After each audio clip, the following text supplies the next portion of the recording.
मित्रों नमस्कार। कई लोग मेरे से पूछते हैं कि भारत का आखिर भाग्योदय कैसे होगा? कैसे सनातन आएगा? क्या होगा? विधर्मियों का क्या होगा? ये बहुत सारे प्रश्न लगातार लोग पूछ रहे हैं क्योंकि हम लगातार बोलते आ रहे हैं सनातन जीतेगा, सनातन दुनिया में आएगा। ये कैसे आएगा?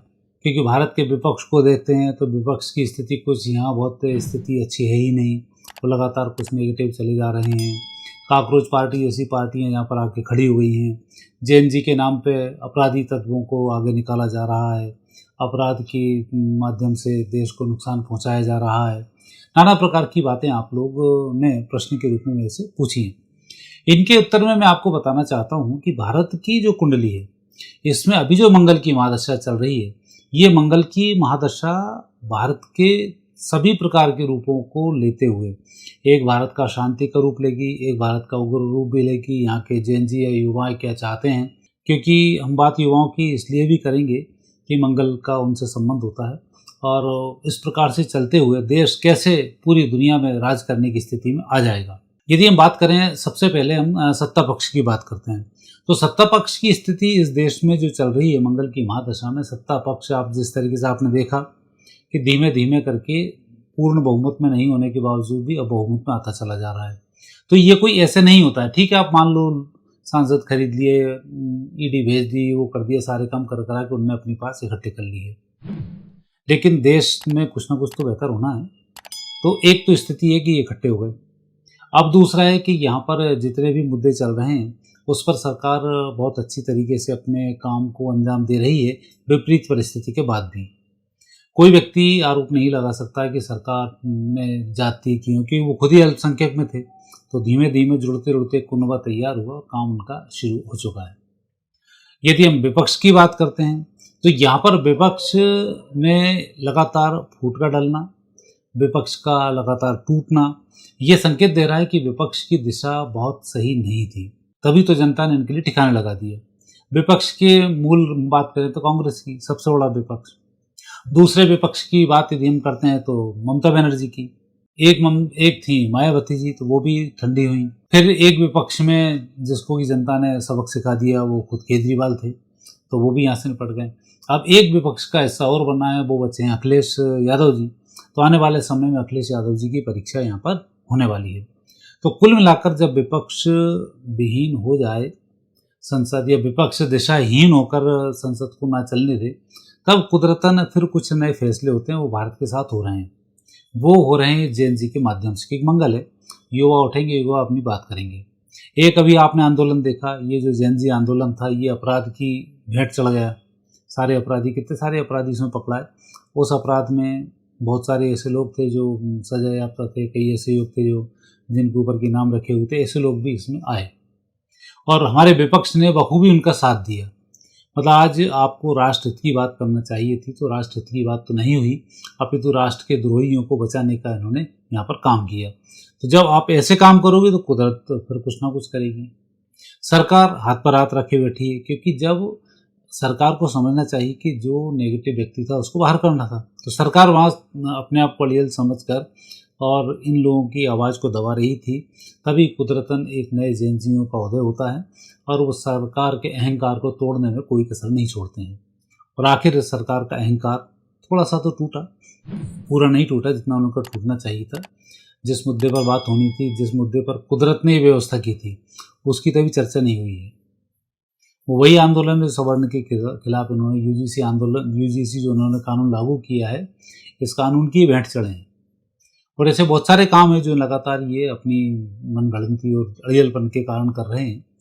तो सरकार की विशेष ड्यूटी बनती है कि जब बीजेपी पर लोगों ने इतना भरोसा किया है, तो बीजेपी को अपने मुख्यमंत्री बहुत अच्छे बिठाने थे। उन्होंने रबर स्टैम्प बिठा रखे हैं पूरे प्रदेशों में, जहाँ जहाँ बीजेपी की सरकार, वहाँ अराजकता का माहौल है, भ्रष्टाचार जबरदस्त है, जनता में जबरदस्त आक्रोश है। और वर्तमान के अभी जो चुनाव हुए, इन चुनावों ने भी संकेत दे दिए कि जो भी नेगेटिव हुआ मुख्यमंत्रियों के खिलाफ ही हुआ। सरकार यहाँ चेती नहीं।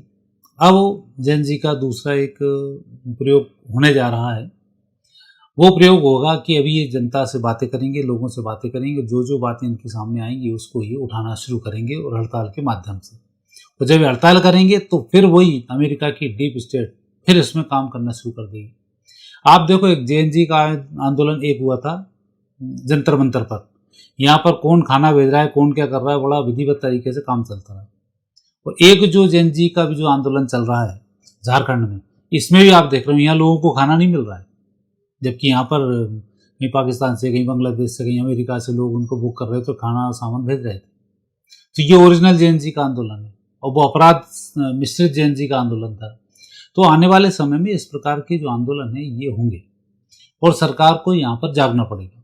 तो जो काम अभी ये जेन जी वाले कर रहे हैं कि लोगों से मिल रहे हैं, बात कर रहे हैं, आज तो सुप्रीम कोर्ट ने बोल दिया कि जो भी इस तरीके के तबके इनसे पहले बात की जाए, उनका समाधान ढूंढा जाए। तो अहंकार तो सरकार के यहाँ टूटना चाहिए कि बातें उठ रही हैं। जेन जी जो नया युवा है ये कहाँ जा रहा है, क्योंकि हैंडल विथ केयर तो करना पड़ेगा। ये एक युवा आग है जो कहीं भी मूव कर सकती है, किसी के बहकावे में भी आ सकती है, और जो बहकावे में नहीं आ रहे हैं वो इस प्रकार के आंदोलनों में भी शामिल नहीं होंगे। जो अच्छा वर्क कर रहा है वो आंदोलनकारी नहीं है, जो नेगेटिव वर्क है वो नेगेटिव किसी भी स्थिति तक जा सकता है। तो सरकार को यहाँ पर नियंत्रण रखना पड़ेगा। मंगल ये काम को बखूबी करेगा। तो विपक्ष का जो अब काम है वो काम हड़तालों के माध्यम से होने वाला है।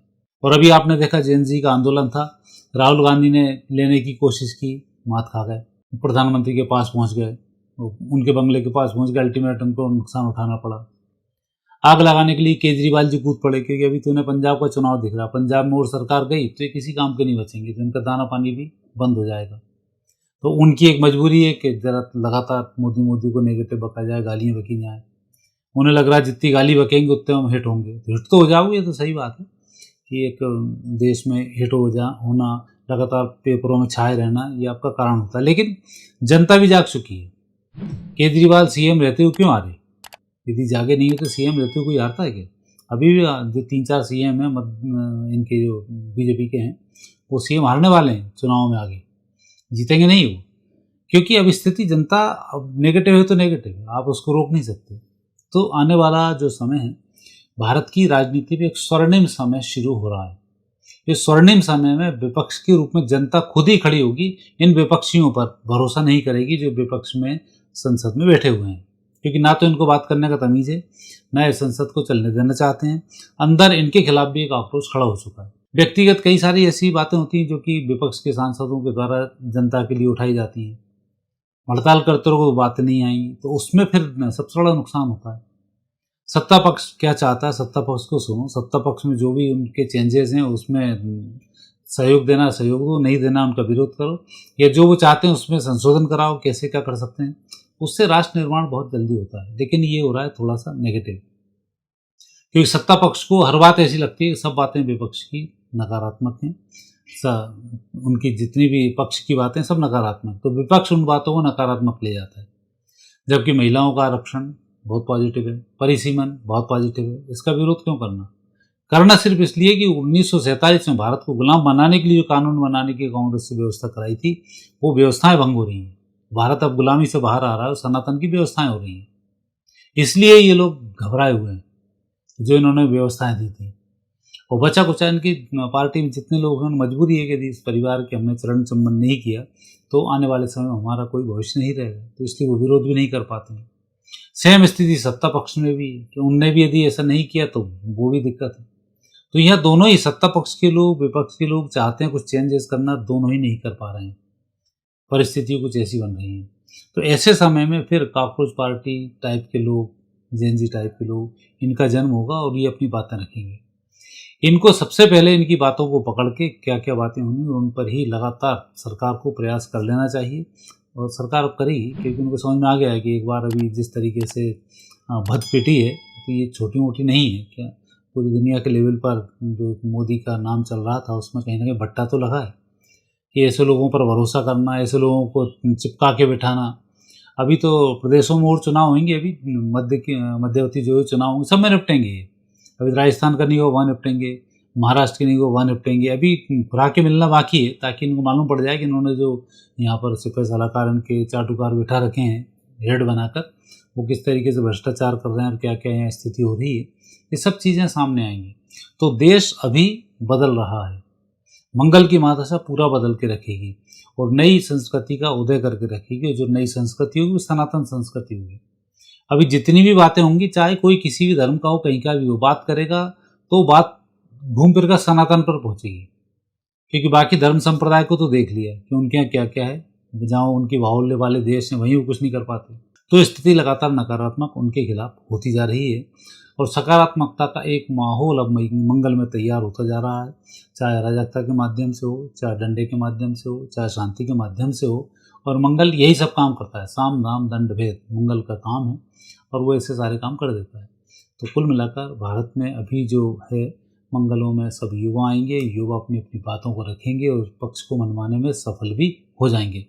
और स्वाभाविक है कि घर का एक बुजुर्ग होता है, वो बच्चों की बात मानकर फिर आगे बढ़ता है। पहले तो बुजुर्ग धमकाने की कोशिश करता है, डराता है, और फिर जब बच्चे जिद्दी पकड़ लेते हैं और सब सत्य और असत्य का सामना करते हैं, मंथन होता है, तब दादाजी को भी समझ में आता बच्चे सही बोल रहे हैं, ज़माना बदल रहा है।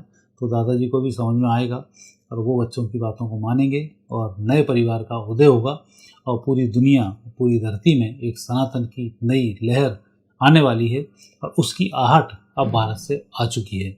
और आने वाला जो समय है, ये समय बहुत ज़बरदस्त समय है, इसका आप भी स्वागत करें और इंतज़ार भी करें, लेकिन उसके लिए अपनी नैतिकता, दया, प्रेम, करुणा, क्षमा, शांति, इनको आप नहीं भूलें। और भगवान भरोसे तो आप बिल्कुल नहीं बैठें, क्योंकि ये देश गुलाम हुआ है भगवान के भरोसे बैठने पर। आदमी ने अपना भरोसा छोड़ दिया, भगवान का भरोसे जाके उठा। राम जी करेंगे, कृष्ण जी करेंगे, जब जब हानि होगी तब तब मैं आऊँगा। हानि होगी, तुम ही भगवान हो, तुम ही आओ और तुम ही शुरू हो जाओ। तुम अपने स्वरूप को ही भूल चुके हो।